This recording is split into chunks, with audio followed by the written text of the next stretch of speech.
The year is 1429. The Kingdom of France is on its knees. For nearly 100 years, the English have dominated the battlefield, systematically tearing the country apart. Now, their greatest army stands at the gates of Orléans, the last strategic city holding back total conquest. The French king is a refugee in his own court, paralysed by doubt. His generals are broken. His armies are demoralised. Defeat seems inevitable. And then a 17-year-old peasant girl, illiterate and unknown, walks into the court and makes an impossible claim. God has sent her to lead his armies to victory. To understand the miracle of Orléans, you must first understand the full anatomy of the nightmare that preceded it. This was not merely a war. By 1429, the conflict we now call the 100 Years' War had raged for nearly 90 brutal years. It was a generational trauma, a permanent feature of life, a deep, festering scar upon the landscape of France. 3 generations had been born, had lived, and had died knowing nothing but the shadow of English armies, the smoke of burning villages, and the relentless grinding retreat of their own forces. This was not a war of clear front lines. For decades it was a war of terror, defined by the chevauchée, savage, scorched earth raids, where English forces would ride deep into the heart of France, not to conquer, but simply to burn, to pillage, and to prove that the French king was powerless to protect his people. But this latest phase, this was different. This was not a raid. This was an ending. The catastrophe had begun not on the battlefield, but in the mind of the king himself.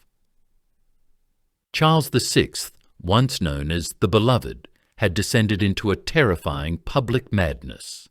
He was a hollow crown, a king who, in his darkest moments, believed his own body was made of glass, vulnerable to the slightest touch, who might shatter if another person approached him.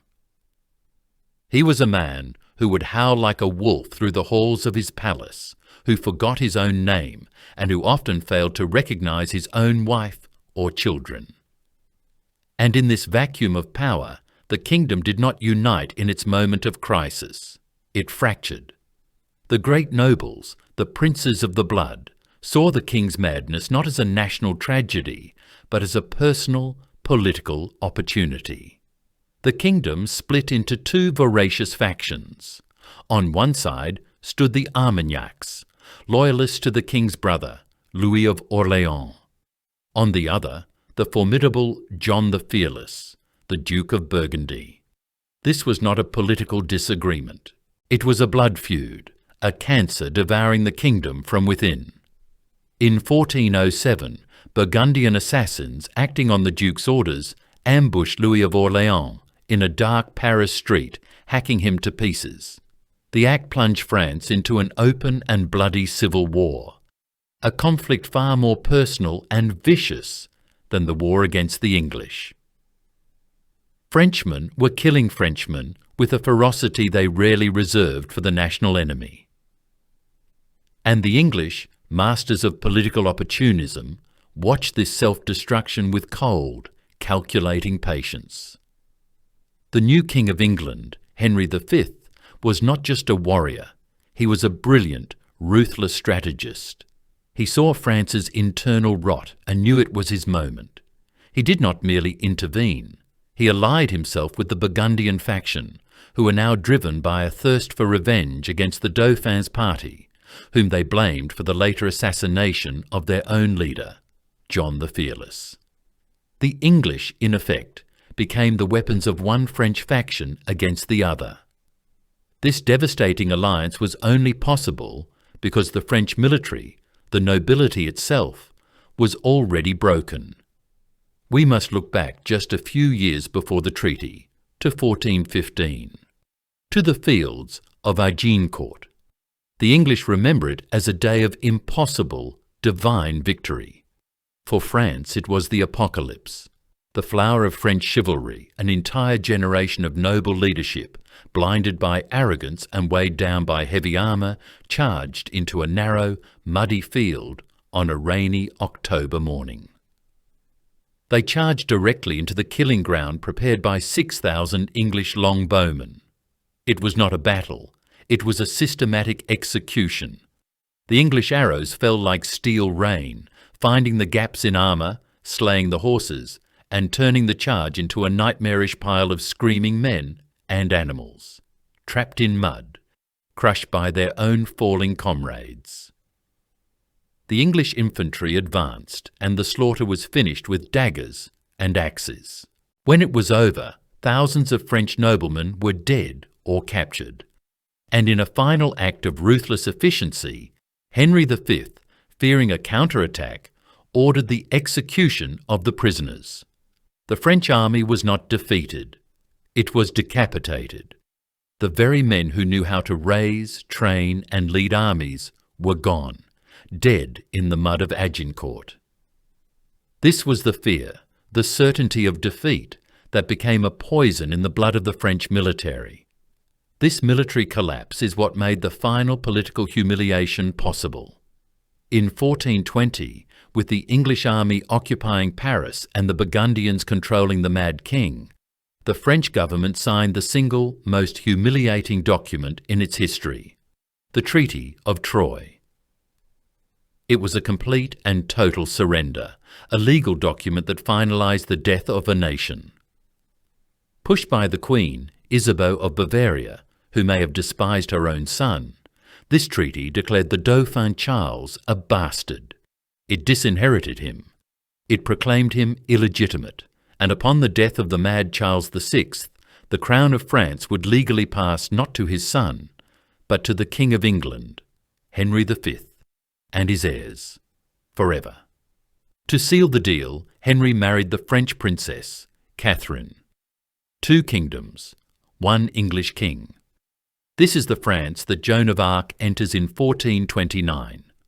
A kingdom without a mind, Charles VI was dead. A kingdom without a legal heir, the Dauphin was disowned by his own parents.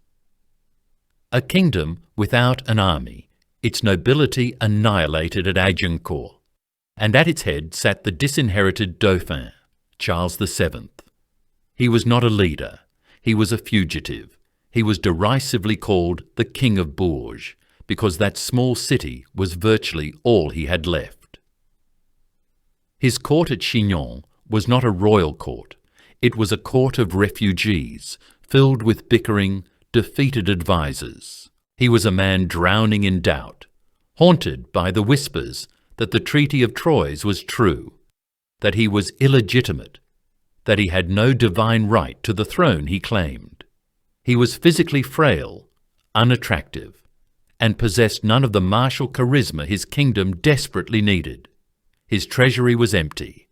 His soldiers were unpaid, often little more than bandits, the écorcheurs, or flayers, who pillaged their own countryside just to survive.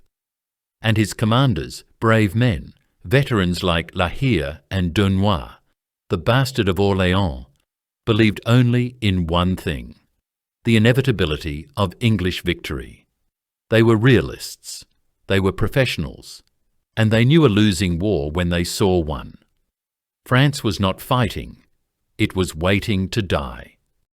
The hero of this story is not a prince, nor a hardened general trained by the state, nor a political mastermind.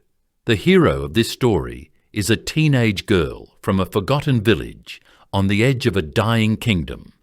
Her name was Joan, or in her own time, Johanna. She was born around the year 1412 in the village of Domremy, a small collection of stone houses and farmland pressed against the river Meuse. This was not the heart of France. This was the frontier, a fractured borderland where loyalties were a matter of daily survival. Her father, Jacques d'Arc, and her mother, Isabelle Romée, were not destitute serfs. They were respected, moderately prosperous peasants, farmers who owned their land, organised the village defences and were pillars of their small community. By the standards of the 15th century, they were solid, stable, and deeply conventional, and they raised their daughter to be the same. Joan was known in her village for two things: her piety, which even in that devout age was considered intense, and her skill at domestic work. She could not read. She could not write. This was not unusual. These were not skills a peasant girl required. She could spin wool and flax. She could help in the fields during the harvest. And she could pray. She was, by all accounts, completely and profoundly ordinary. But her world was not. The great war that was tearing France apart was not some distant affair of kings and dukes, debated in far-off castles. It was the smell of smoke on the wind. Domremy was a tiny island of Armagnac loyalty, loyal to the disinherited Dauphin Charles, in a sea of hostile Burgundian territory. The war was immediate. It was the sound of riders in the night, the fear of raids, the burning of a neighbour's barn. Joan herself would later testify that her village had been burned by Burgundian allied soldiers. She did not just hear about the war. She saw it. She felt it. This was the forge that shaped her. This was the context for what happened next. It began, as she would later testify, with absolute consistency for the rest of her short life, around the age of 13. The year was 1425. She was in her father's garden. It was noon. Suddenly, a great light, brighter than the sun, blazed from the direction of the village church, and from this light a voice, a noble and a good voice. She was terrified. She wept. The voice, she said, told her to be a good girl and go to church often. This was the first contact, a moment of blinding personal revelation. For 2, perhaps 3 years, the visitations continued. The light became a presence. The voice was not just a sound in her head. It was an external, physical event. She claimed she could see them, touch them, and they began to identify themselves. The first was Saint Michael, the archangel, the warrior of God, the protector of the kingdom of France, the very figure who, according to legend, had cast Satan from heaven.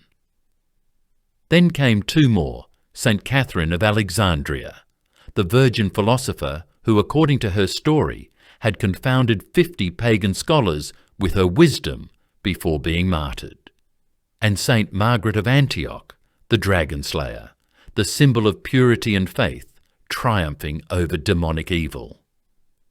To a modern mind, this is the central, unbridgeable problem of her story. What were these voices? Were they the auditory hallucinations of temporal lobe epilepsy? The result of intense religious fasting and psychological stress? Were they the product of a mind steeped in the feverish, millenarian piety of the late Middle Ages? We cannot know. We are separated by 600 years of thought and a world of difference in how reality itself is perceived. But to Joan, living in a world where the divine and the demonic were as real as the stones under her feet, as present as the English army, they were utterly, terrifyingly real. They were messengers from God. And what mattered, what would change the course of history, was not the source of the voices, but the unshakable, absolute certainty of the girl who heard them. Because soon their message changed. It was no longer just about personal piety. The message became urgent. It became specific. It became impossible. The voices gave her a threefold mission, a task so staggering in its scale that it would have seemed like madness to any sane person. First, the military impossibility. "You must go," they commanded, "and raise the siege at Orléans." This was not some minor skirmish.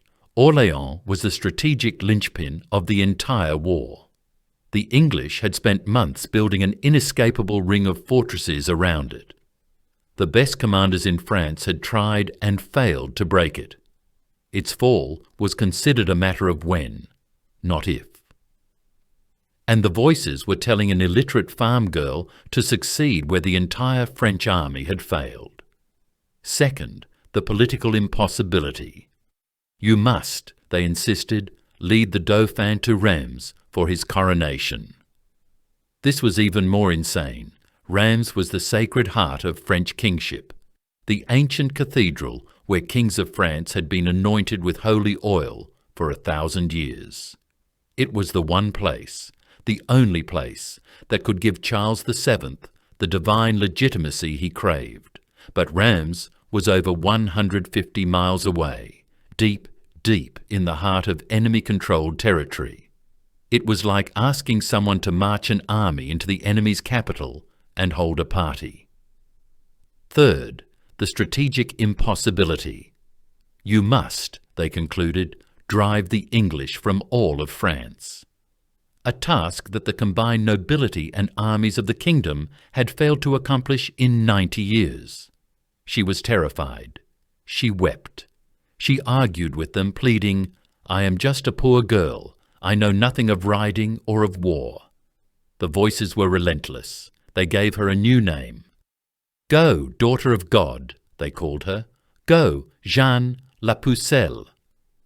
Joanne, the maid, a title that was both a description of her divine purpose and a mark of her physical purity. It is God's will, they insisted, and this created a terrible, crushing isolation. She bore this staggering secret for 4 long years, from the age of 13 to 17. She could not tell her family. She certainly could not tell her father, Jacques d'Arc, a stern and conventional man, who, she later said, swore he would drown her with his own hands if he ever found out she had gone off with soldiers.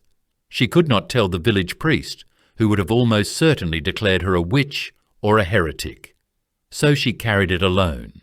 The psychological pressure must have been immense, an entire kingdom's fate compressed into the mind of one young woman. This, perhaps, is the key. When she finally did act, her certainty was absolute, unshakable, because it was the release of 4 years of compressed, divine pressure. By late 1428, the voices became relentless, daily, urgent. You must go now. The English were closing the ring around Orléans. The final collapse was imminent. The time for secrecy was over. The time for obedience had come. She had to leave Domremy. She had to find a way to Robert de Baudricourt, the one man, the sceptical captain in the nearby town of Vaucouleurs, who could grant her an escort to the king. The first obstacle was not an English army. It was not a fortress. It was a single, sceptical soldier, Robert de Baudricourt. He was the captain of the garrison at Vaucouleurs, the nearest Armagnac-Loyal stronghold to Domremy. Baudricourt was a practical man, a minor nobleman and a career soldier, whose entire world was defined by the grim, grinding reality of a frontier war. He was a man who dealt in hard currency, men, weapons, grain, and fortifications. He was cynical, tired, and profoundly unimpressed by the religious fervour that seemed to grip the desperate peasantry.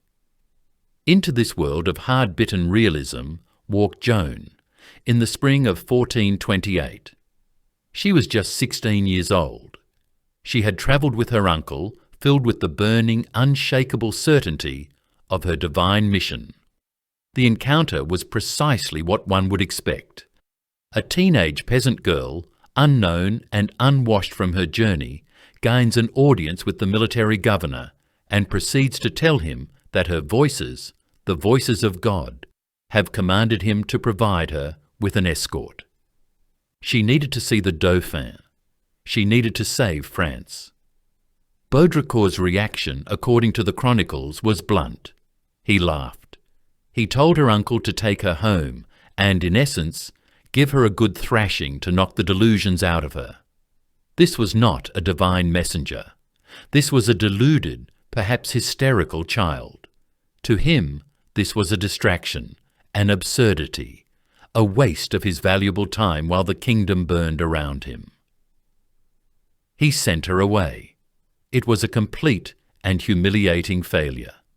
For Joan, this rejection must have been a profound personal crisis. Had she misunderstood? Was her faith misplaced? Her visions mere dreams? She returned to Domremy, back to the rhythms of the farm, back to the spinning and the prayers, while the voices grew more insistent, more urgent. The war, meanwhile, did not wait for her. It grew worse. While Joan waited in frustration, the strategic situation in France completely collapsed. In October of 1428, the English began the unthinkable. They laid siege to Orléans. This was the linchpin. This was the city that protected the Dauphin's pathetic Kingdom of Bourges. It was the last great fortress on the Loire River, the symbolic and practical barrier between the English north and the French south. Its commander, the bastard of Orléans, known as Dunois, was one of France's best and most capable leaders. But he was trapped, outnumbered, and preparing for the end.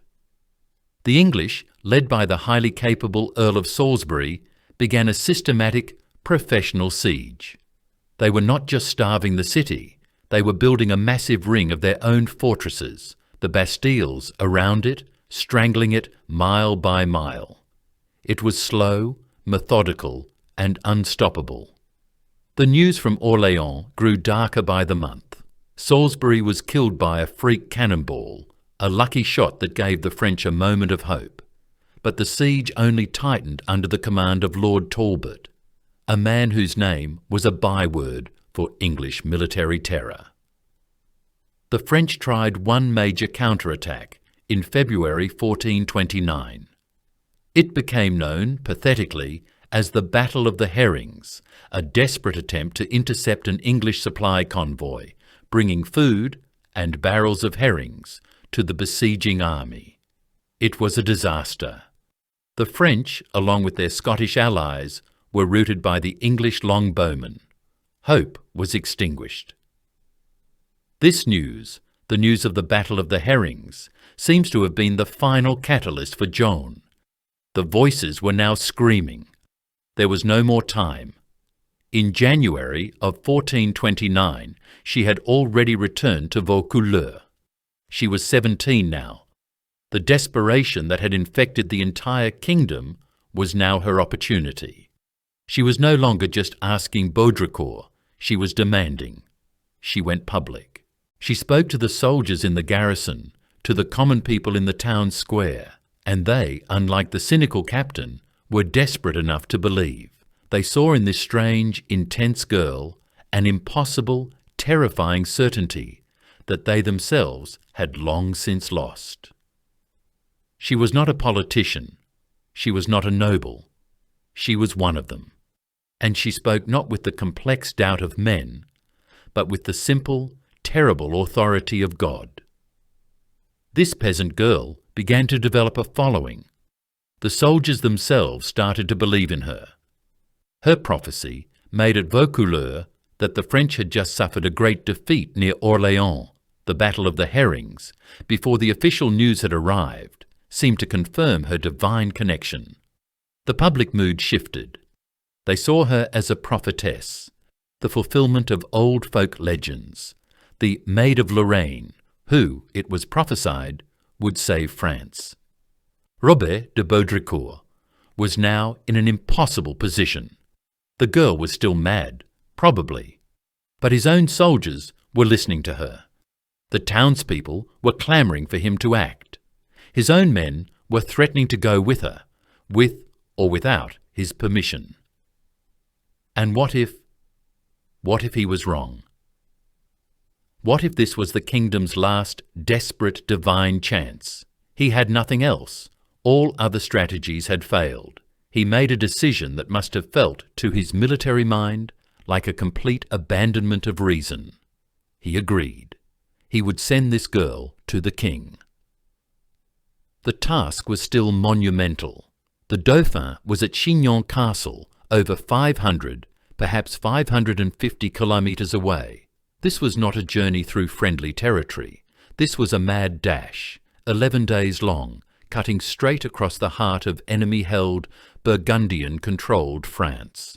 It was a land of bandit patrols, English garrisons, and spies. A single traveller was a target, a group of soldiers even more so. Baudricourt gave her a small escort, just 6 men, a tiny band. Among them were Jean de Metz and Bertrand de Poulengy, 2 men-at-arms who had become her fierce protectors. They were not just an escort, they were her first true converts. They believed in her. To protect herself on this journey, Joan made a practical and fateful decision. She cut her hair short, cropped like a soldier's. She put aside her red peasant dress, and she donned the clothing of a male soldier, a tunic, hose, boots, and spurs. This was not, as her later accusers would claim, an act of theological defiance or gender confusion. It was a simple, common-sense disguise for a young woman travelling hundreds of miles through territory where capture meant, at best, ransom, and at worst, rape and murder. She was making herself invisible, just another young squire among the group. The journey itself was a test of endurance. They rode mostly at night, sleeping in barns or in the open woods during the day, avoiding the main roads, avoiding the bridges, avoiding the towns. They had to ford rivers in the cold of late winter. The rivers were swollen with icy water. We know they crossed the Marne, the Aube, the Seine, the Yonne, all major waterways, all potential choke points where an ambush could be waiting. Every shadow on the road was a potential enemy. Every distant campfire was a threat. The physical toll on Joan must have been severe. She was not a trained rider, yet she kept pace with these hardened soldiers, driven by a will that impressed them more than any physical strength. Jean de Metz later testified, "She was so good. I felt inspired by her. I would have done anything for her." She was already learning to lead, not by giving tactical orders, but by embodying the mission itself. Her certainty became their armour. After 11 gruelling days, they arrived, on February 23rd, 1429. This strange, small band of soldiers, led by a girl in men's clothes, rode into the town of Chinon. They were exhausted, muddy, and half-starved. But they had done the impossible. They had crossed enemy France and reached the Dauphin. Jean had passed the first test. She had convinced a cynical captain. She had survived a perilous journey. Now she had to face the final, most sceptical audience of all, the defeated king and his court of failed politicians. She had convinced a captain. She had survived the journey. Now she faced the true test, the court of the disinherited Dauphin Charles at Chinon. This was not the grand, glittering court of legend. The great hall of the castle, dark, cold, and stripped of its former glory, was filled with the low murmur of desperate men. This was a court of refugees, a government in exile in its own kingdom. It was packed with defeated soldiers, cynical politicians, and courtiers whose fine clothes were frayed at the edges, men who were not looking for a saviour. They were looking for their next meal, their next political advantage, or perhaps a scapegoat for their decades of failure. Into this nest of cynicism and despair walked a 17-year-old peasant girl in a man's tunic, muddy and exhausted from 11 days of hard riding, claiming to be sent by God to save France. The scepticism was a physical thing, a cold wall of disbelief. The court was a viper's pit, and they were ready to strike. Charles himself was the master of doubt. He was weak, physically unimpressive, and pathologically indecisive, terrified of being made a fool. His powerful advisers, men like the formidable Georges de la Trémoille, saw Joan not as a miracle, but as a dangerous variable, a nobody who threatened their own fragile control over the Dauphin. So they devised a test, a piece of cynical, worldly court theatre. The Dauphin, Charles, would not greet her as a king. He would hide. He would dress plainly, concealing himself among the hundreds of courtiers, knights, and favour-seekers thronging the great hall, which was lit only by the flickering smoky light of torches. He wanted to see if this maid, who claimed to have divine visions, could really see what others could not. Joan entered the hall. She was surrounded by hostile faces, by open whispers, and veiled suspicion. She had never seen the king. She had no portrait, no description to guide her. She was a farm girl, suddenly dropped into the centre of royal power, expected to perform a miracle on demand. She walked slowly through the crowd, past powerful dukes in fur and velvet, past richly dressed barons, past the very men who looked like kings. She scanned the crowd, her gaze passing over the obvious candidates, and then she stopped. She walked directly to a slightly built, unimpressive and nervous-looking man standing in the back, a man trying very hard to look like just another minor courtier, Charles VII. The chronicles, though written years later, are clear on this. She walked straight to him and knelt. "God give you life, gentle Dauphin," she said. Charles, stunned by the direct address, denied it. "I am not the king," he insisted, allegedly pointing to another, more impressive nobleman. "He is over there."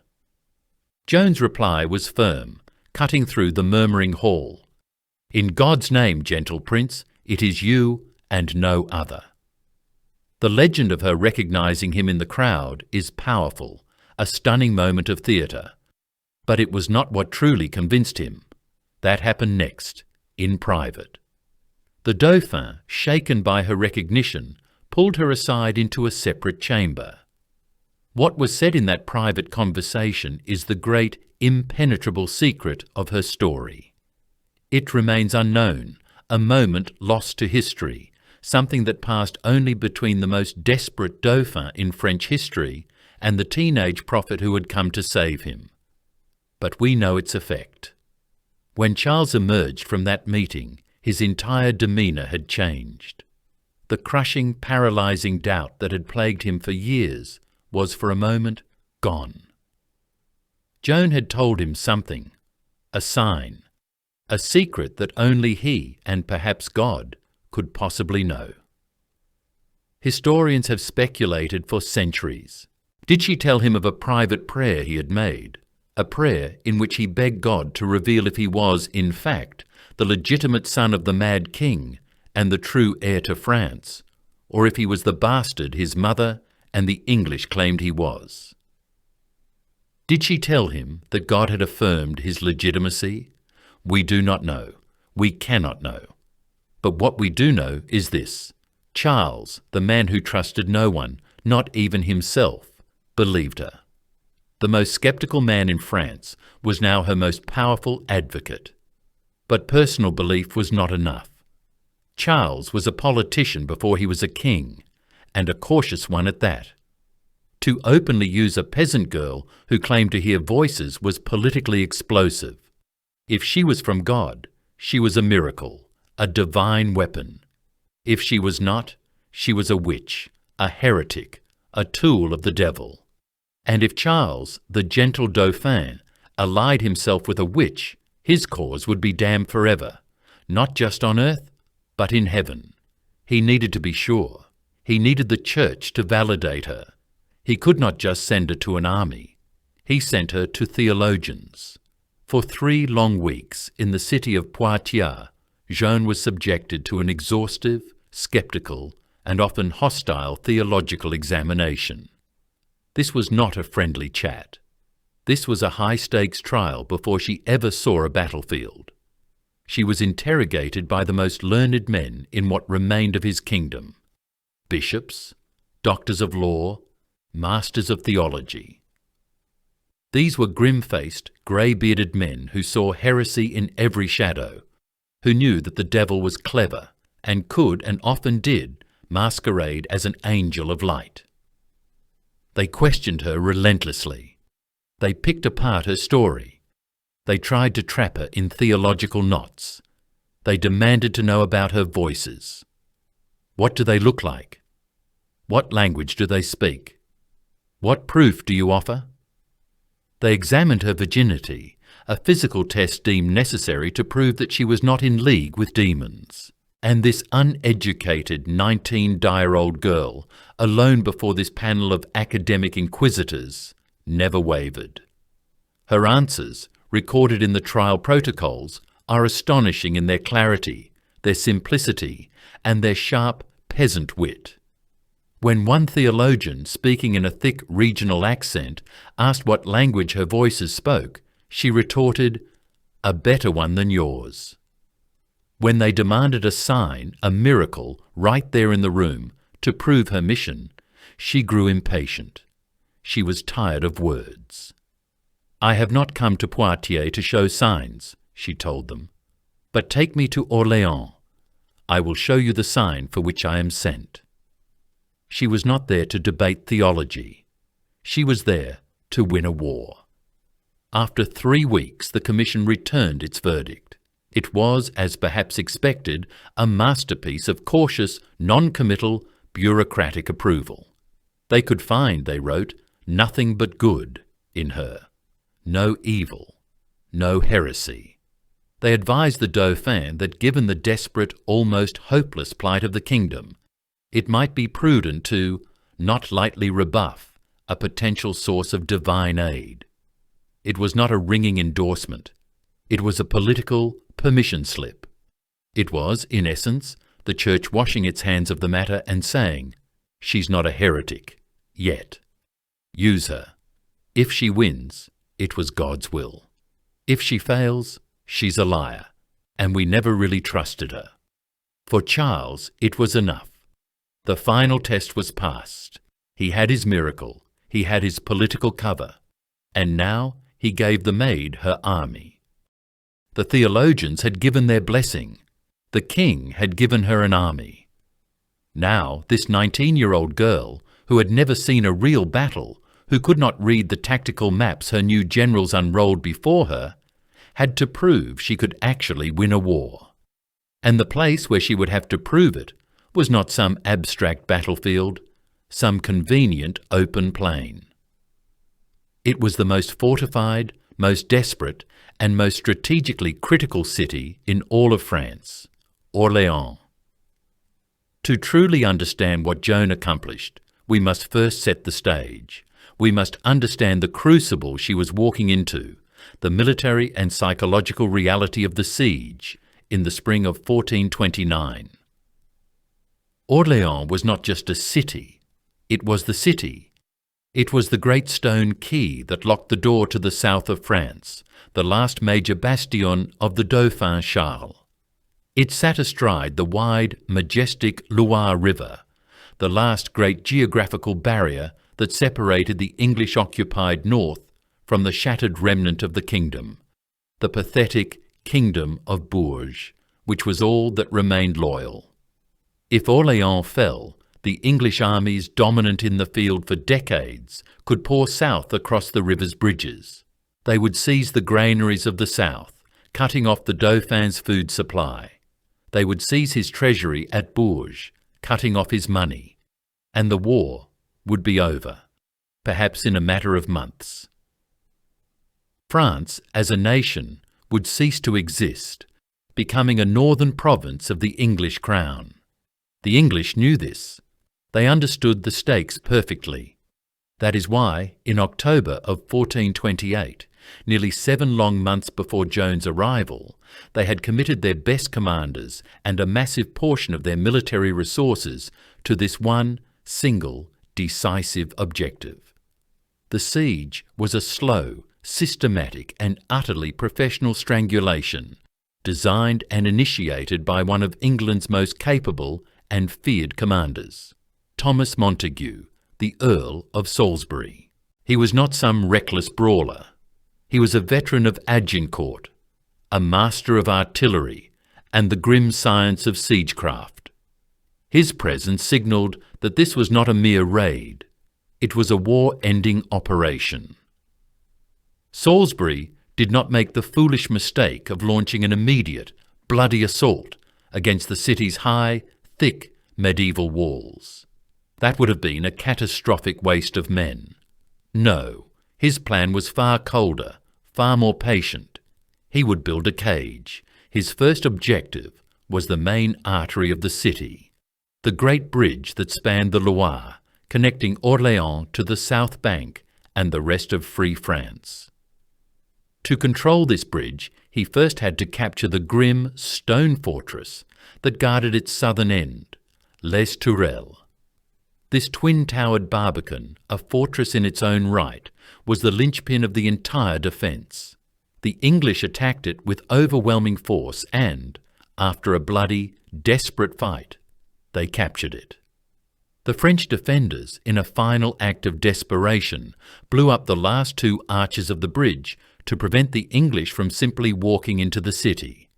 But the damage was done. The city's main supply line was severed. Salisbury, triumphant, climbed the newly captured tower of Les Tourelles to survey his prize.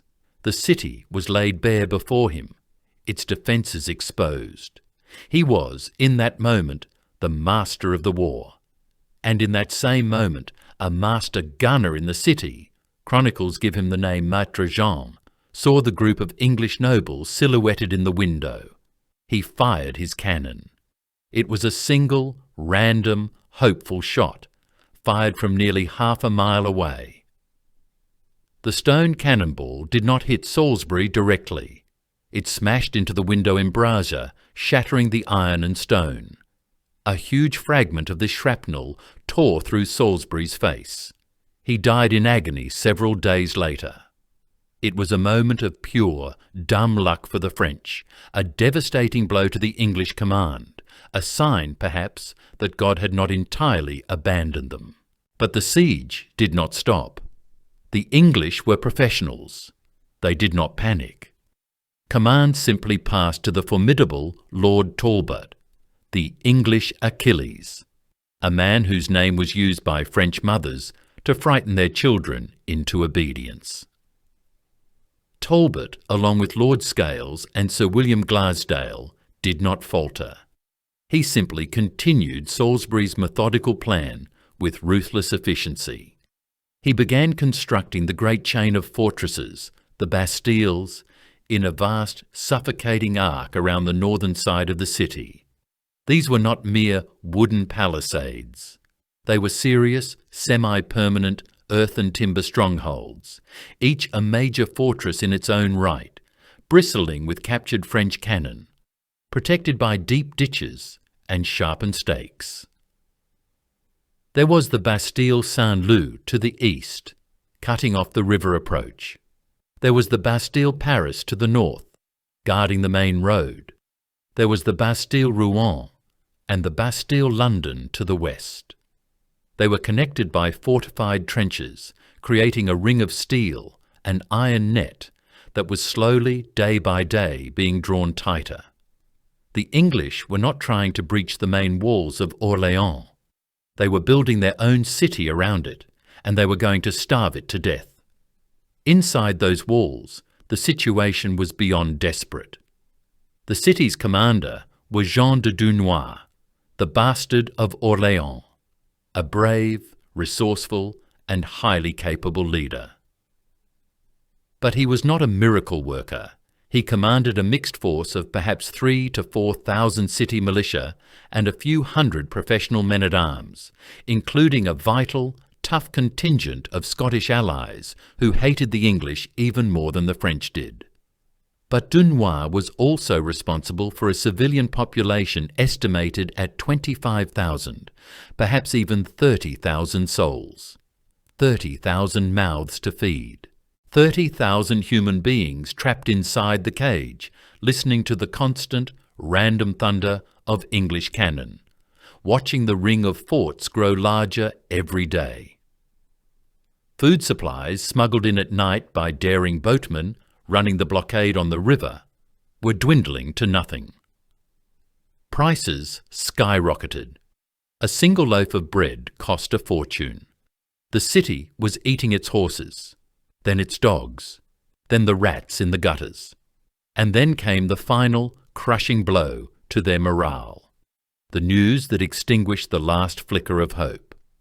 In February of 1429, the French army, commanded by the Comte de Clermont, had assembled a force of nearly 4,000 men in a desperate attempt to break the siege from the outside. They moved to intercept a vital English supply convoy marching from Paris to the siege lines. It was led by Sir John Fastolfe. The convoy was carrying cannonballs, crossbow bolts, and, famously, barrels of herrings to feed the English army during the lean days of Lent. The French and their Scottish allies found Fastolfe's force of 1,500 in the open. It should have been a victory. But the French command structure was rotten with arrogance and indecision. The French commander wanted to wait for his artillery to arrive, but the Scottish commander, Sir John Stewart of Darnley, would not wait. He ordered his men-at-arms who were fighting on foot to charge. It was a miniature Agincourt. The Scots charged bravely, but they were unsupported. Fastolfe, a brilliant veteran, formed his supply wagons into a laager, a circular fortress, a fortress in the field. From behind this wooden wall, his 600 longbowmen opened fire. It was a massacre. The Scots were annihilated.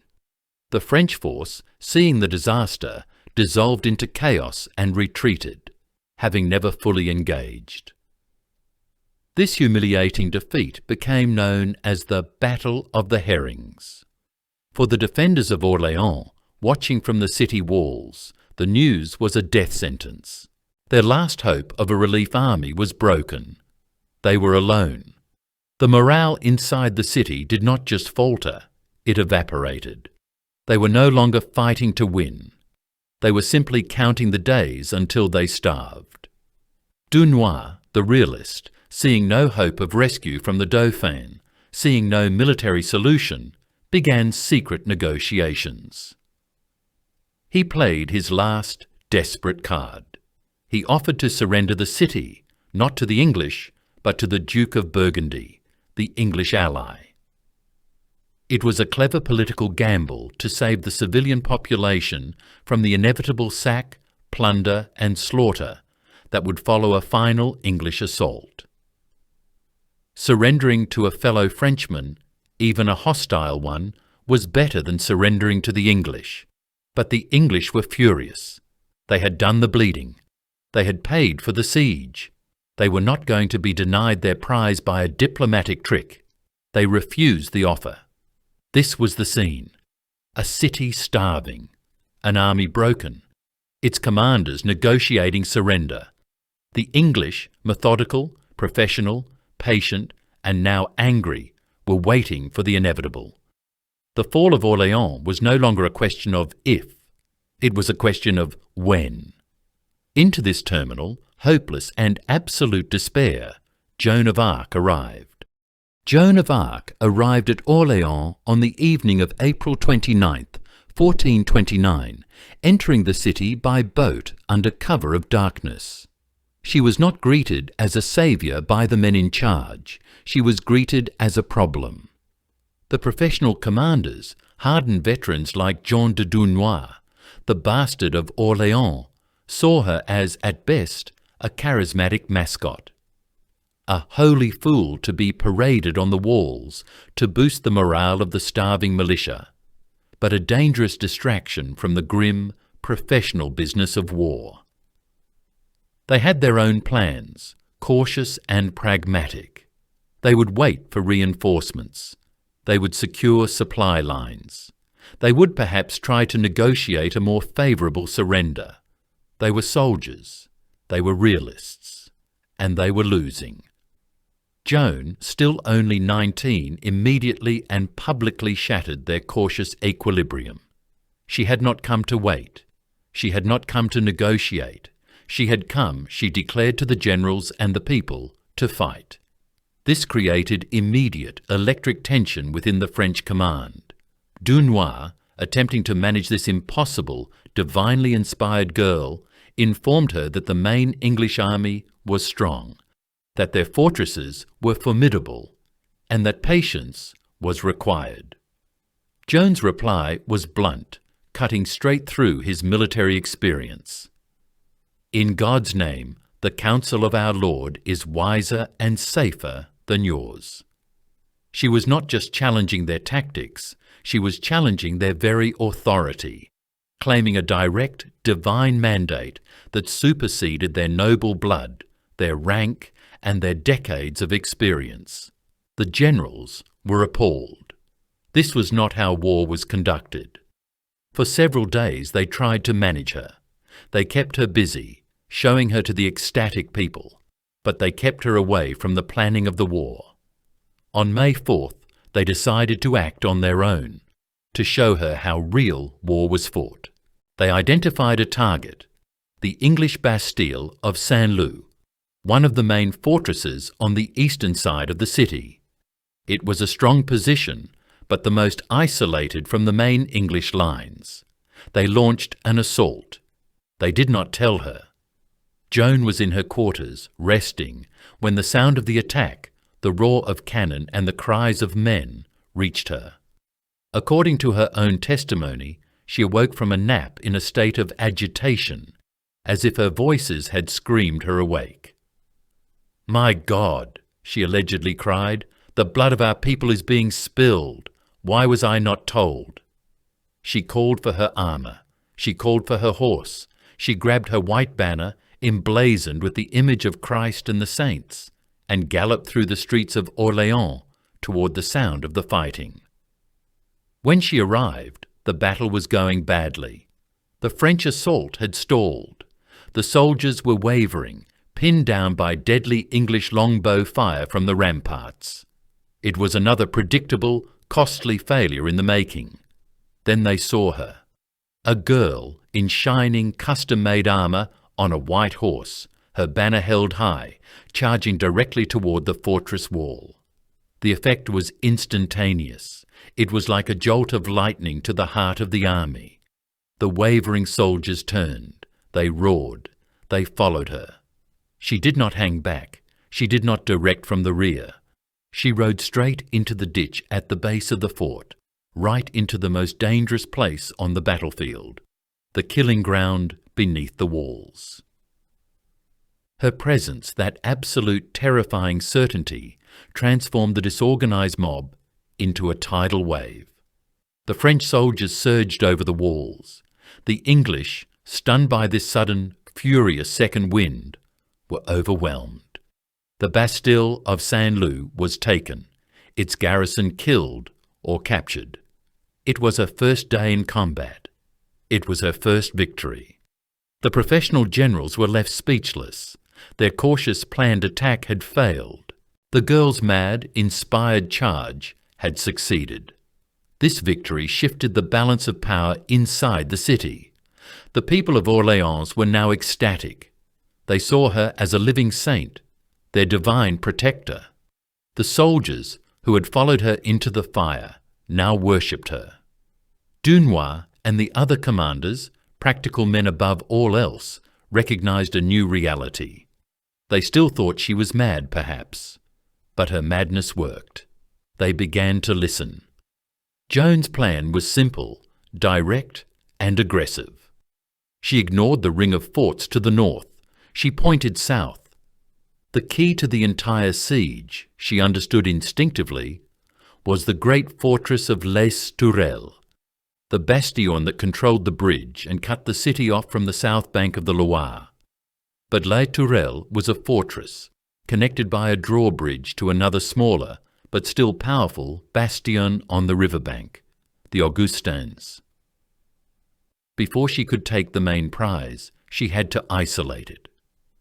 On May 6th, The French army, now unified under her banner, crossed the river on a makeshift bridge of boats. They stormed the Augustins.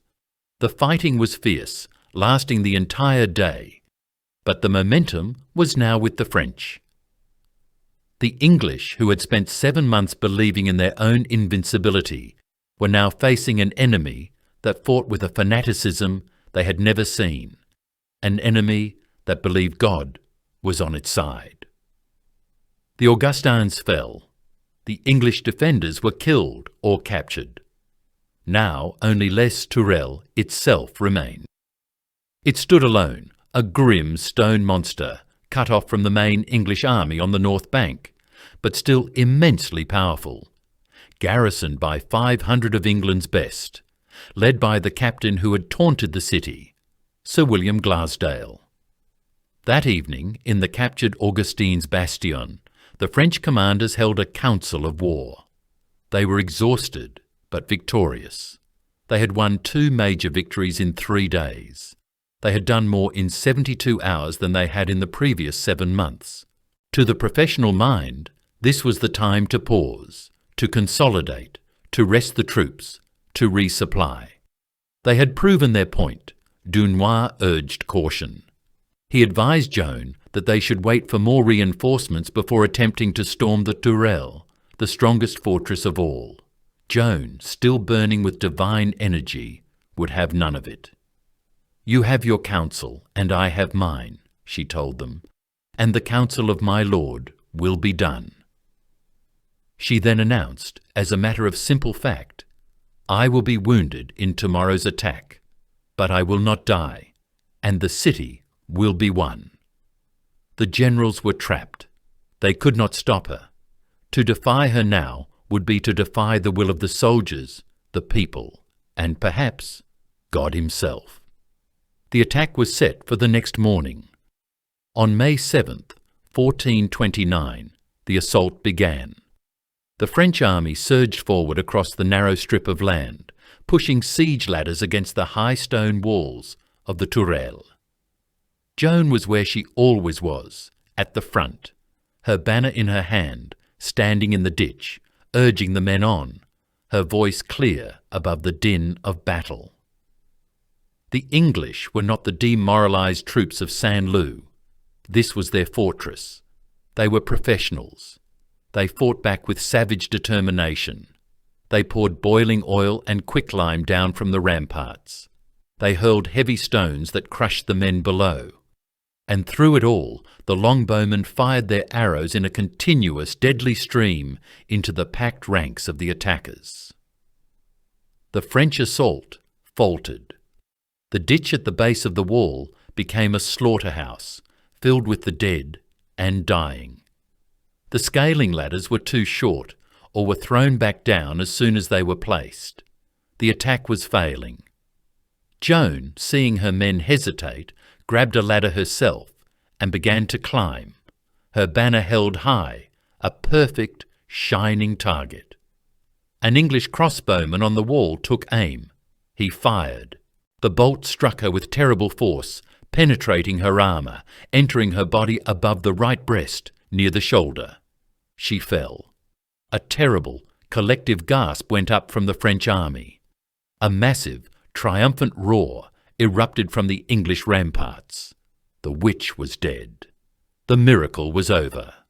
Her soldiers, their courage broken, grabbed her and carried her off the field, retreating from the walls. The assault had completely and disastrously failed. She was taken to a nearby vineyard, far behind the lines. She was in agony. The arrow, according to witnesses, had passed 6 inches through her body. Her soldiers wept around her, certain she was dying. And Dunois, the commander, seeing the attack broken and his inspiration gone, prepared to sound the retreat. It was over. But it was not. Joan, in a moment that would define her legend, refused to accept defeat. She refused the charms and superstitious rituals her soldiers offered to heal her. Instead, she prayed. And then, with her own hands, she reached up, gripped the wooden shaft of the arrow, and pulled it from her body. She allowed them to dress the wound with olive oil, a simple soldier's remedy. She rested for a few moments, ate a few pieces of bread dipped in wine, and then she stood up. She demanded her armour be put back on. She demanded her banner. Dunois and the commanders, stunned, found her walking back toward the battle. She was pale, weak, but she was there.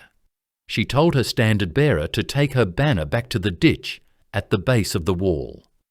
"When the banner touches the wall," she cried, "it is yours. Go." The French soldiers, who moments before had been a defeated mob, saw her. They saw the dead maid walking, her banner held high, her voice urging them forward one last time.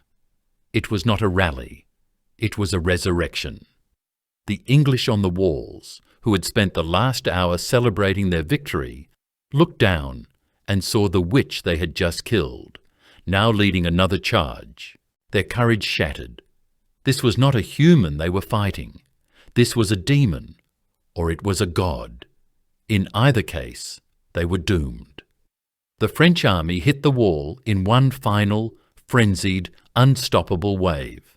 They surged up the ladders. They found a fire barge, a boat filled with burning material, and navigated it under the fortress's wooden drawbridge, setting it ablaze. The English commander, Glasdale, seeing the fortress lost, tried to retreat from the Tourelles to the smaller bastion. As he ran across the burning, collapsing wooden bridge, a French cannonball struck it. The structure gave way, and Glasdale, in his heavy armour, fell into the Loire and drowned, weighed down by his own steel, fulfilling a prophecy Joan had reportedly made earlier that day. The French were inside. The fortress had fallen. The fall of Les Tourelles was not just a tactical victory. It was a psychological detonation, a fundamental shift in the reality of the war. The fortress that had guarded the river for 7 agonizing months, the primary symbol of English dominance and the linchpin of their entire siege, was now a smoking ruin in French hands. Sir William Glasdale, the English captain who had stood on those ramparts just hours before, shouting down insults at Joan, calling her a witch and a cowgirl, and promising to have her burned, was now dead. He had drowned in the dark waters of the Loire, weighed down by his own heavy armour as the burning drawbridge collapsed beneath him, a fate the ecstatic, exhausted French soldiers saw as swift and divine justice. The remaining defenders of the fortress, perhaps 500 of England's toughest veterans, men who had held the bastion against all hope, were killed in the final, furious assault or captured. The French army, weeping with a kind of delirious, disbelieving joy, had secured the entire south bank. They had, in a single day of impossible fighting, broken the southern half of the English cage. The great bridge, though still missing its final arches, was now theirs to repair. The city was no longer cut off. The artery was open.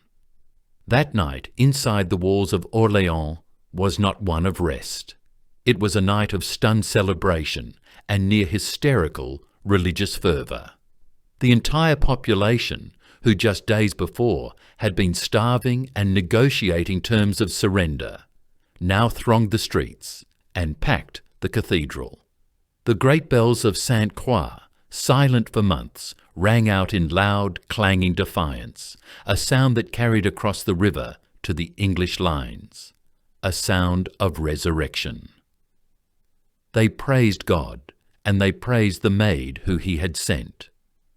But across that same river, in the English headquarters on the north bank, there was only shock, bitter argument, and the cold, terrifying realization of catastrophic failure. Lord Talbot, Lord Scales, and the remaining English commanders faced a new and impossible reality.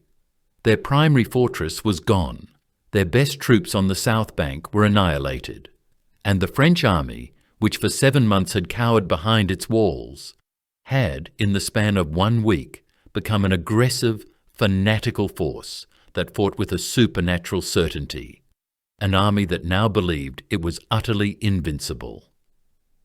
Their entire siege line on the north bank, that great chain of Bastille, Saint-Lô, Paris, Rouen, London, was now critically vulnerable. Its rear was exposed to an attack from the south bank that could never have happened before. The English position, so carefully, so professionally, so expensively built over half a year, was suddenly, catastrophically, untenable. The next morning, May 8th, 1429, dawned clear and bright. It was a Sunday. The English commanders, their grand strategy in ruins, made their last desperate gamble. It was not an attack. They no longer had the strength or the will for that. It was a challenge, a final, magnificent, and hollow display of English pride. They abandoned their bastilles. They set fire to the wooden forts they had spent half a year building, the very symbols of their inevitable victory, which were now going up in plumes of dark smoke. And their remaining army, perhaps 5,000 strong, marched out onto the open field between the city walls and their burning camps. They formed a perfect line of battle. Longbowmen planted their sharpened stakes. Men-at-arms unfurled their banners. It was a silent, formal, medieval invitation to combat. They were, in effect, daring the French to come out from behind their walls and face them in the open field, the killing ground where English longbows had, for a century, been supreme. It was a test of nerve. It was a final, defiant roar. The French army, streaming out of the city gates by the thousand, was eager to accept. After the victories of the past week, they were filled with a near-suicidal courage. They wanted blood. They wanted to finish it. They formed their own line of battle, facing the English, outnumbering them now, ready for the final, decisive clash.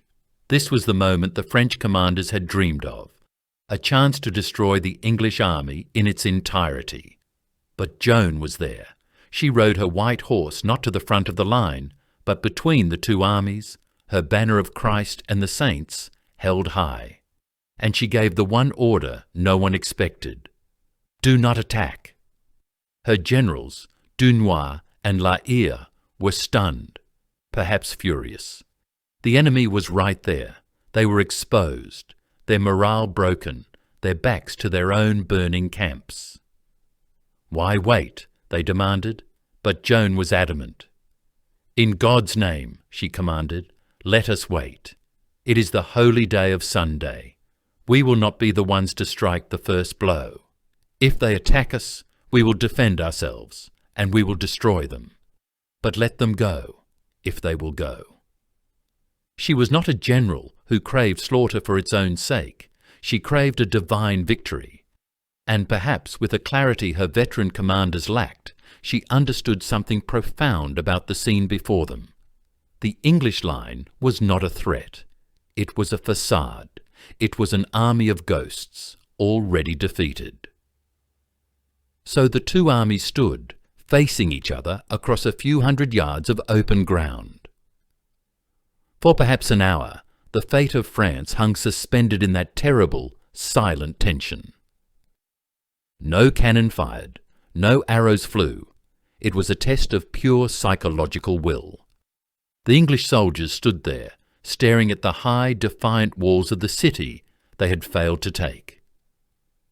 They stared at the French army, an army they had dismissed as cowardly, now larger, more confident, and led by a girl in armour whom they genuinely believed was a demon, a witch who had conjured supernatural forces against them. They saw their own fortresses, their homes for the last 7 months, burning behind them. They knew their leaders on the south bank were dead. They knew their position was hopeless. Their bluff had been called.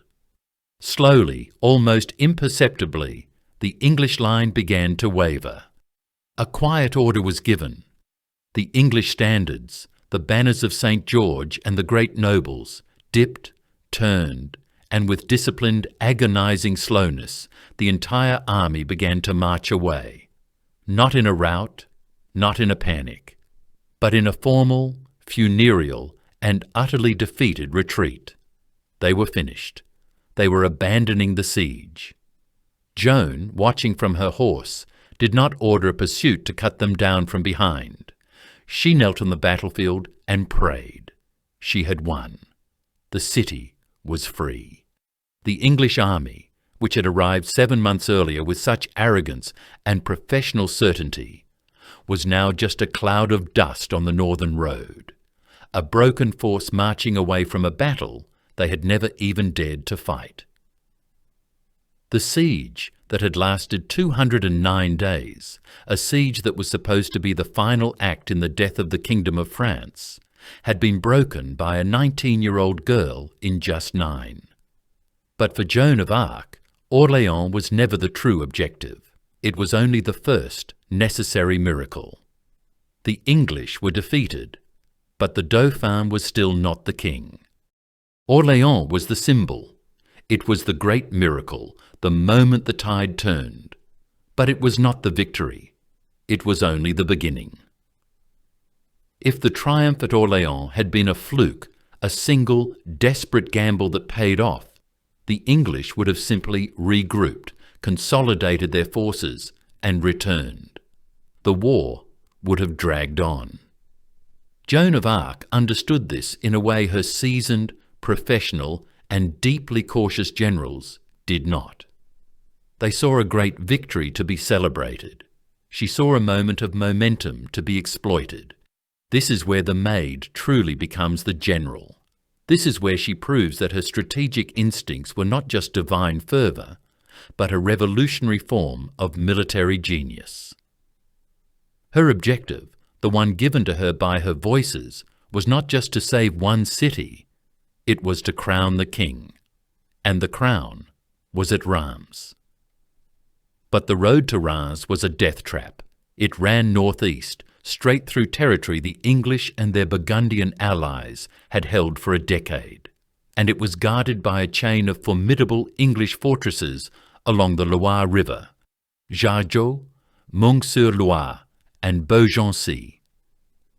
These were not minor outposts. They were powerful, fortified towns, garrisoned by English veterans, the very men who had just retreated from Orléans, now reinforced and angry. The French generals, led by the Duke of Alençon, a young noble whom Joan had personally retrieved from captivity and who now adored her, advised caution. Their army was tired, its supply lines were stretched, and these were sieges. Sieges were the slowest, most methodical, most resource-intensive part of medieval warfare. They required heavy cannon, meticulous trenching, and weeks, if not months, of grinding, bloody work. The generals, reverting to their training, began to plan for exactly that. They would start with Jargeau, the closest fortress. They would bring up the artillery, dig their trenches, and begin a slow, careful bombardment. Joan arrived at the camp, saw the preparations, and was appalled. This was the old way of war. This was the way of failure. She did not have months. She did not have weeks. She had now. She went straight to the commanders and overrode them. She did not argue logistics. She commanded in the name of God. They would not dig. They would attack. On June 12th, just over 1 month after the liberation of Orléans, the French army, led by Joan, stormed the walls of Jargeau. The English, commanded by the Earl of Suffolk, fought back with professional ferocity. The French assault wavered. The ladders were thrown back. Men were falling. Joan herself, banner in hand, was at the very base of the wall, urging the men forward. A heavy stone, hurled from the rampart, struck her square on the helmet. The impact was enormous. It shattered the helmet and knocked her unconscious into the ditch. For a moment, it was Les Tourelles all over again. A gasp from the French, a roar from the English. The maid was dead, but she was not. She stirred, shook off the daze, and climbed to her feet. She grabbed her banner, her voice cutting through the chaos. "Friends, friends, be of good cheer. The Lord has condemned the English. They are ours." Her resurrection, a second time, was too much for the English, and it was too much for the French. They saw her alive and surged forward in a wave of fanatical, unstoppable courage. The walls were taken. The Earl of Suffolk was captured. The town of Jargeau, which should have held for a month, had fallen in a single day. Joan did not rest. She did not pause. She did not allow her army to celebrate. She embodied her own strategy. Momentum. 3 days later, on June 15th, the army was at Meung-sur-Loire. They did not besiege the town. They ignored the main castle. They stormed the bridge, the strategic objective, in a lightning-fast assault. They captured it. 1 day later, June 16th, they were at Beaugency. The English garrison there, commanded by the heroes of the Battle of the Herrings, Sir John Talbot and Sir John Fastolfe, had heard what happened at Jargeau. They had heard of the speed of her advance. They saw this supernatural whirlwind coming for them. The English commanders inside the fortress began to argue. Their morale, their absolute century-long belief in their own superiority, was shattered. On June 17th, they surrendered. They were allowed to march out with their banners, a final act of medieval chivalry. But they were defeated. Jargeau, Meung-sur-Loire, Beaugency, 3 major fortresses, which should have held the French army for an entire summer campaign, had fallen in less than 1 week. This was not war as anyone knew it. This was something new. It was a blitzkrieg. But the English were not yet finished. Talbot and Fastolfe, having retreated from Beaugency, had linked up with their main field army. They now had a force of perhaps 5,000 men, mostly longbowmen, the most feared infantry in Europe. They were not going to let the French have it all their own way. They would find good ground. They would plant their stakes, and they would execute the one perfect war-winning tactic that had never failed them. They would force the French to charge into a wall of steel arrows. They would create another Agincourt. The French vanguard, commanded by the aggressive cavalry leaders La Hire and Poton de Saint-Traille, was riding hard, desperately trying to find the English army before it could set up a defensive position. The French generals were terrified. They were cavalrymen. They knew what longbows did to horses. This was their national nightmare. Their orders were to find the English, but not under any circumstances to engage without the main army. On the morning of June 18th, they were riding through a vast, rolling plain near the village of Patay. The English were somewhere ahead, hidden. The French scouts could not find them. And then a moment of pure, unpredictable chance. A lone stag, startled by the French cavalry vanguard, bolted from a patch of woods. It ran. It ran directly across the plain and straight into the hidden, concealed position of the English army, who were just then setting up their lines, just beginning to hammer their sharpened stakes into the ground. The English archers, seeing the stag, instinctively raised a view halloo, a traditional hunter's shout. That shout was a death sentence. The French scouts hundreds of yards away heard it. They stopped. They wheeled their horses. They raced back to La Hire. "We have found them." La Hire, that brawling, aggressive captain, made a split-second decision that would reverse a century of history. He did not wait for orders. He did not wait for the infantry. He did not wait for Joan, who was miles back with the main body. He knew, with the instinct of a killer, that the longbowmen were vulnerable only at this exact moment, while they were on the move, while their stakes were not set. He turned to his men, 1,500 armoured horsemen, and gave the order. Charge! It was not a battle, it was a massacre. The French vanguard crashed into the English column like an avalanche. The longbowmen, the terrors of Europe, were caught completely exposed in marching order. They had no stakes in the ground. They had no time to form a line. The French cavalry rode through them, lances down, slashing with swords, trampling them into the mud. The English vanguard, the knights meant to protect the archers, were hit next and shattered.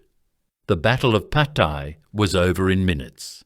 The English army was annihilated. Thousands were killed. Their legendary commander, Lord Talbot, was pulled from his horse and captured.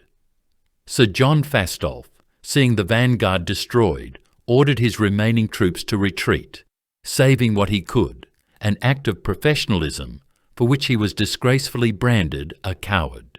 The French had lost perhaps 100 men. The myth of the longbow was broken. Agincourt was avenged. Joan of Arc's Loire campaign, her 9-day miracle, was complete.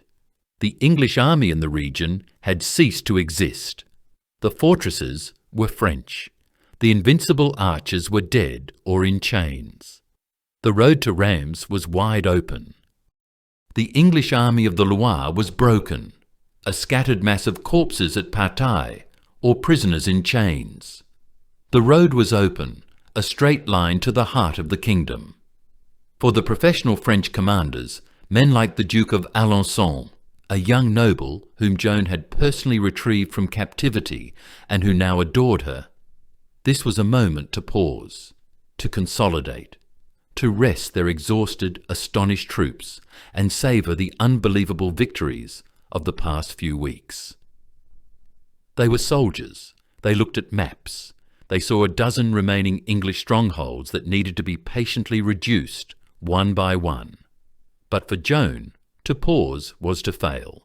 To consolidate was to lose. She had not come to win battles. She had come to fulfill a divine mission. And the voices were clear. Orléans was the first miracle. The Loire campaign was the proof. The coronation was the objective. She demanded the army march, not to the next English fortress, not to the next tactical target, but northeast, to the sacred city of Reims. Her generals were appalled. This was not war. This was madness. They unrolled their maps and showed her the logistical nightmare. Reims was over 150 miles away, perhaps closer to 170. It lay deep inside hostile Burgundian-controlled territory. To march an army that far, away from the vital supply lines of the Loire River, with no guarantee of food, fodder or reinforcements, was to walk directly into a trap. They would be cut off, surrounded by both English and Burgundian armies, and destroyed in the open field. It was a strategic, logistical and tactical impossibility. But Joan, who now commanded the army's morale with an iron divine will, would not be denied. She was not interested in their logistics. She was not impressed by their maps. She was not taking their advice. She was giving God's command. The great march began. And as the army moved, a strange, new kind of miracle unfolded, one that had nothing to do with cannon or steel. This was not a military conquest. It was a religious procession. The army, which now numbered over 12,000 men, moved with a speed that defied 15th century logistics, and at its head rode Joan, her white banner held high. The Burgundian-held towns in their path, one after another, did not fight. They did not raise their drawbridges. They did not man their walls. They opened their gates. The town of Troy was the greatest test. This was a major city, heavily garrisoned by 500 to 600 Burgundian troops, and it was a city of profound, dark symbolism. It was the very city where the humiliating Treaty of Troy, the document that had disinherited Charles and given his kingdom away, had been signed 9 years earlier. The city shut its gates.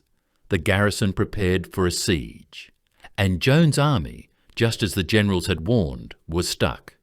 They had no heavy siege equipment. They had no cannons capable of breaching the walls. They had, according to the chronicles, food for only 2 days. The old familiar despair began to creep back into the French camp. The generals convened another council of war. They told her, "We told you so. We must retreat." Joan's response was absolute. She told them they would have the city in 3 days. She was not a siege engineer. She was a master of psychological warfare. She had her army set up camp, not in a professional military manner, but as if preparing for a divine assault. She rode the perimeter of the walls, her banner high, for all the defenders to see. She had her priests lead the army in prayers and hymns. She dictated letters, full of divine fury, and had them shot over the walls, promising the city's inhabitants that if they did not surrender, they would be stormed and destroyed by the power of God. But if they did, they would be pardoned by their gentle king. The psychological pressure on the defenders, who had all heard the supernatural tales from Orléans, from Jargeau, from Patay, became unbearable. They were not just facing an army. They were facing a saint. They were terrified of fighting God. The city council, against the wishes of the Burgundian garrison, voted to surrender. Troyes opened its gates. The last great obstacle was gone. On July 17th, 1429, less than 3 months after she had arrived at Orléans as an unknown, dismissed peasant girl, Joan of Arc stood in the vast, sacred gloom of Reims Cathedral. She stood next to the high altar, her white banner held in her hand, her polished armour gleaming in the candlelight. She watched as the holy oil of Clovis, the Saint Ampoule, which according to legend had been brought from heaven by a dove, touched the head of Charles VII. He was, at last, the king. The ceremony was rushed. The crown was a substitute, but it was real. It was legitimate. It was divine. It was the absolute legal and spiritual repudiation of the Treaty of Troyes. Her mission, the impossible, divine task given to her in a garden in Domremy, was complete. She wept and knelt before the king she had personally forged. This was her apex. This was the summit of her life. And in the tragic, brutal logic of history, there was nowhere to go but down. After Reims, the war should have been over. The English were demoralized, their best commanders captured, their reputation for invincibility shattered. The French army, now led by a living saint, was an unstoppable, supernatural force. The momentum was absolute. Joan knew this. She wanted to march on Paris. Paris was the political and symbolic heart of English power in France. To take it would have been the final, decisive, war-ending blow. But Joan was no longer dealing with simple English soldiers who could be broken by courage. She was now dealing with politicians. Charles VII, having secured his crown, suddenly and fatally rediscovered his old, cautious, indecisive nature. He was a king now, and kings, he believed, should not be risking everything on the battlefield. Kings should be negotiating. His chief adviser, the corrupt and powerful Georges de la Trémoille, had always distrusted and despised this peasant girl who had more power over the army than he did. She was too popular, too aggressive, too pure. She was uncontrollable. A holy warrior is a terrible, magnificent thing to unleash, but it is an even harder thing to control. While Joan, burning with divine urgency, wanted to march on Paris, Charles, the newly crowned king, wanted to negotiate. He began a series of secret, pointless, and ultimately futile truces with the Duke of Burgundy, the very man whose alliance with England had torn France apart. The army, that magnificent weapon that Joan had forged and sharpened, was ordered to wait. The momentum bled away. The weeks dragged on, By the time Charles finally, reluctantly, gave Joan permission to assault Paris in September, it was too late. The English and Burgundians had used the precious wasted weeks of the truce to reinforce the city. They had strengthened its massive walls, dug new ditches, and moved their best troops into position.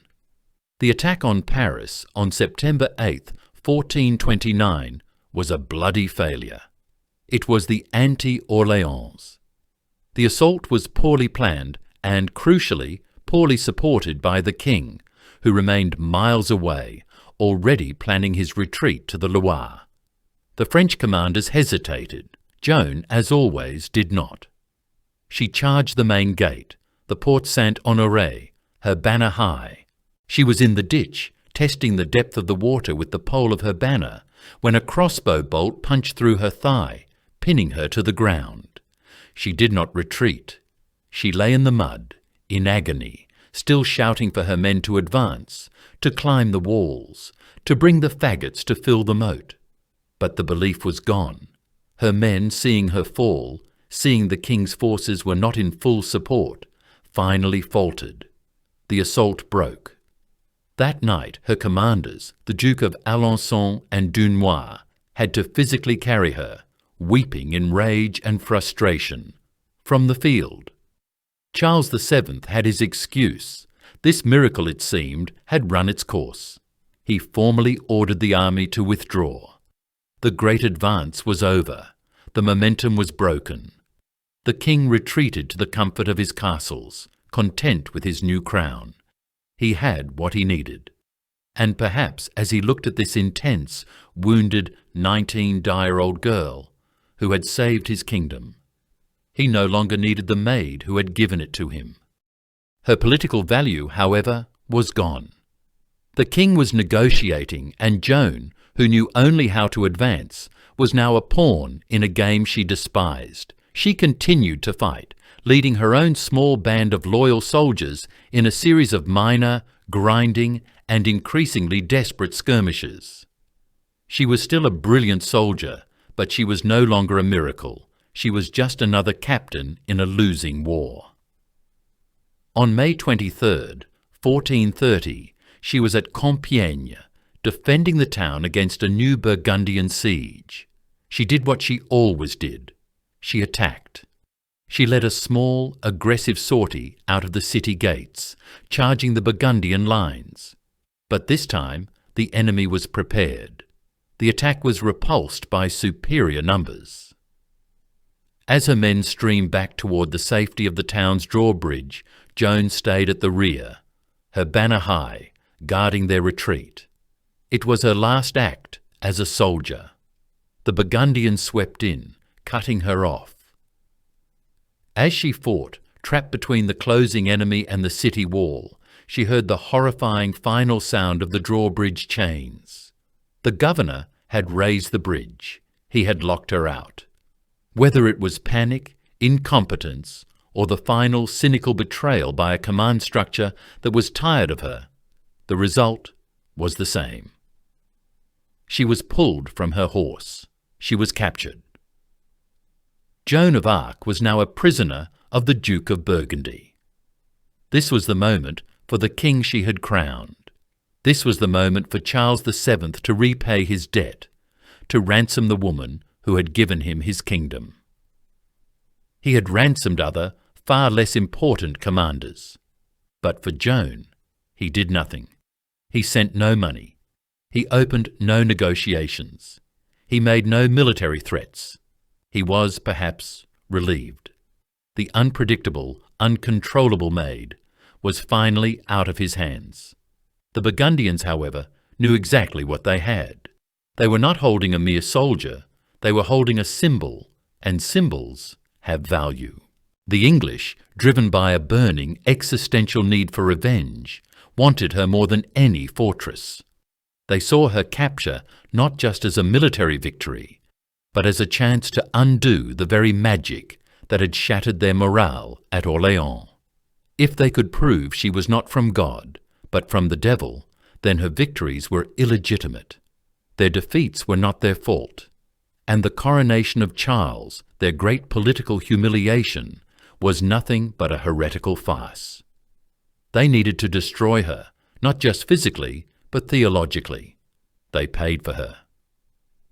In a cold, cynical transaction, the Duke of Burgundy sold Joan of Arc to the English for 10,000 livres, a prince's ransom. This was not justice. This was a transaction. They moved her to Rouen, the capital of English-occupied Normandy. They did not treat her as a prisoner of war, a status she had earned 100 times over. They treated her as a heretic. They threw her into a dark secular cell, chained to a wooden block, guarded day and night by rough English soldiers, not by nuns, as was her right under church law. The trial began in February 1431. It was, from the very beginning, a masterpiece of legal and theological assassination. It was a show trial. The entire apparatus was designed to produce one outcome: her death. The man chosen to lead it was Pierre Cauchon, the Bishop of Beauvais, a brilliant, ambitious, and utterly ruthless theologian whose fortunes were tied completely to the English. He assembled a tribunal of dozens of clerics, academics, and lawyers, all sympathetic to the English cause, all operating under the implicit threat of the English military occupation of Rouen. They questioned her for months, day after day, in public sessions and in private, in her cell. They were the most educated minds in Europe, masters of logic, scripture, and canon law. She was a 19-year-old girl who could not read or write. They expected to crush her. They expected a terrified, confused peasant girl who would collapse under the weight of their sophisticated, loaded questions. They found, instead, a mind as sharp as a sword. The official trial transcripts which survive to this day are astonishing. They show her alone, exhausted, sick, and chained, verbally duelling with over 60 of the most powerful men in the church. They tried to trap her in theological paradoxes. They asked her, "Joan, do you know if you are in God's grace?" A deadly trap. If she said yes, she was a heretic for claiming to know the mind of God. If she said no, she admitted she was in sin. Her reply was legendary. "If I am not, may God put me there, and if I am, may God so keep me." The court was left stunned. They tried to trap her on her visions. They demanded she describe Saint Michael. "Did he have hair?" one scholar sneered. "Why would he have it cut?" she retorted. They pressed her on her male clothing, the charge they would return to again and again. It was practical. It protected her. It was, she insisted, God's will. But this was not a court of justice. It was a court of political necessity. When logic failed to convict her, they used deception. On May 24th, they took her to the cemetery of Saint-Ouen. They showed her the executioner's cart. They showed her the stake. They read her final sentence. They told her she would be burned, right now, unless she signed a confession, an abjuration. She was 19. She was terrified of the fire. She finally broke. She signed, or rather marked, her X. They had promised her life and a church prison. They lied. They threw her back into the same secular cell with the same English guards. And, in a final act of calculated cruelty, they either forced her back into male clothing or, more likely, took away her female dress, leaving her no choice but to wear the forbidden garments. A few days later, Cauchon and his assessors discovered her in her male clothes. The trap was sprung. She was a relapsed heretic. The verdict was sealed. On the morning of May 30th, 1431, Joan of Arc was taken to the old market square in Rouen. They put a bishop's mitre on her head, labelling her relapsed heretic, apostate, idolater. She was 19 years old. They tied her to a high stake, high enough for the entire crowd to see. As the flames rose, she cried out for a cross. An English soldier, moved to pity, hastily tied 2 sticks together and held it up for her. She cried out, "Jesus! Jesus!" until the smoke and fire finally consumed her. The English command, desperate to ensure no relics remained, ordered her ashes to be gathered and thrown into the River Seine. They had killed the woman. They believed they had killed the symbol. The English had killed the woman. They believed, in that moment, that they had killed the symbol. They were wrong. By burning the heretic, they had created the martyr, and the martyr proved infinitely more powerful. The smoke from her pyre in Rouen did not signal an English victory. It signalled the true beginning of the end of their ambitions in France. Her death achieved what her life was just beginning to build.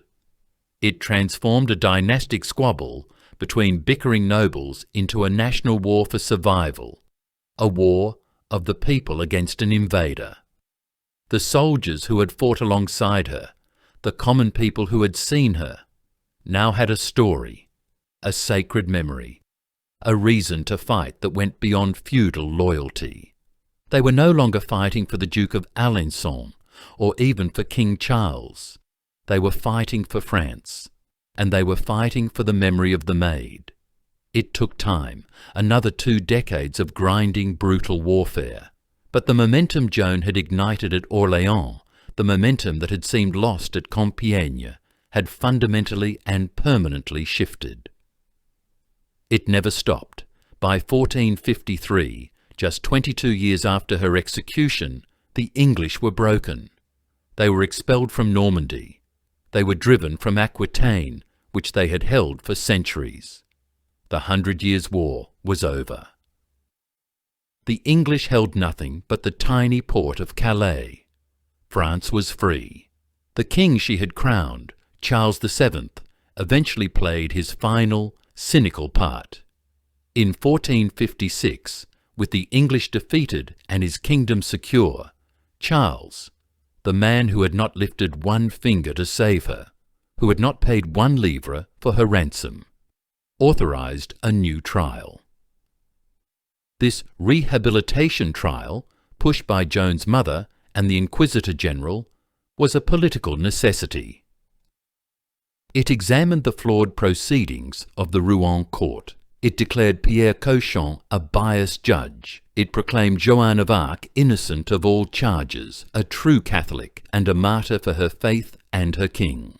It was a complete vindication, and it was 25 years too late. But her true legacy was not the sainthood that would come centuries later. It was written on the battlefields of the Loire. Joan of Arc was not a tactician in the mould of a Napoleon or a Harry Smith. She did not invent new infantry formations or revolutionize artillery. She was something far rarer. She was a grand strategist of will. She looked at the defeatist, cautious professional commanders of her day, men obsessed with sieges and defensive manoeuvres, and she taught them the one thing they had forgotten. You win wars by attacking. You win wars with speed, with aggression, with relentless, terrifying momentum. She taught a broken, defeated army how to win again, not by giving them better weapons, but by giving them the one thing they had lost, the absolute, fanatical, divine certainty of victory. The English called her a witch. The French called her a saint. But on the battlefields of the 100 Years' War, she was simply a general.